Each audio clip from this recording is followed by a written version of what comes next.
Hello mga kamamigs, ang nagbabalik ang iyong lingkod, Mayora Mix TV at magandang araw sa ating lahat. Ano na nga ba ang nangyayari ngayon sa loob ng Mamigs World? At bakit mayroon na naman na issue tungkol dito sa mga fans na dumalaw daw noong isang araw sa bahay nila Bunso Migs at ito daw ay hindi daw sila pinansin ang isang ginang na dumalaw sa bahay ni Bunso.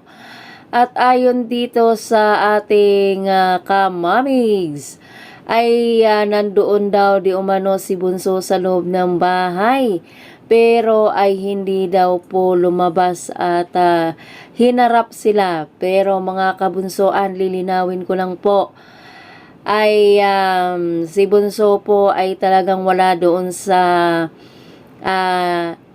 kanila ng ilang araw dahil may inaasikaso po sila.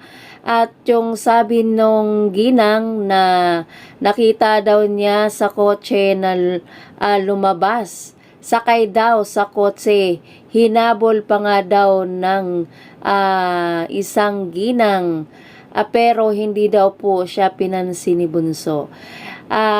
Kung ito mga kamamigs, kung si Bunso ay nasa loob ng kotse at yung nasa loob ng bahay nila, ay hindi po maaring hindi niya haharapin kahit saglit lang.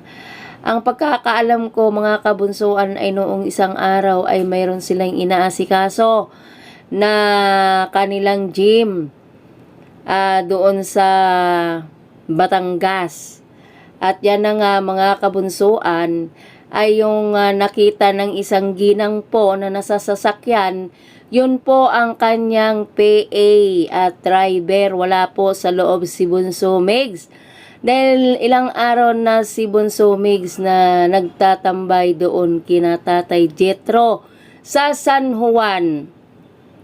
Dahil araw-araw ko nakakausap at nakakachat ang ating taga-update tungkol kay Bunso.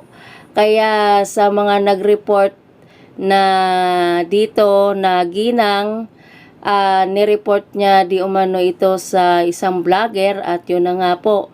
Hindi ko alam kung sinong itong si ginang na ito na nag-report doon at ilalabas daw nila yung kanilang usapan. Mga kabunsuan, yung madali lang gumawa at mag-edit ng usapang iyon. Ako ang nagpapatunay sa inyo ilang araw na po na umuwi lang si Bunso noong Mother's Day, pero sinelebrate niya ang kanyang nanay na si Nanay Belen at ang kapatid na si Ate Beth ay nagkanya-kanya na sila nila Tatay Jetro. Pagkatapos rin pong iyon ay muli silang nag-asikaso ni Tatay Jetro. At si Tatay Jetro din po ay sinelebrate din niya ang Mother's Day ng kanyang nanay. Kaya hindi ako maniniwala kaya sa ginang na iyon. So hanggang dito na lang mga kamamigs. Bye!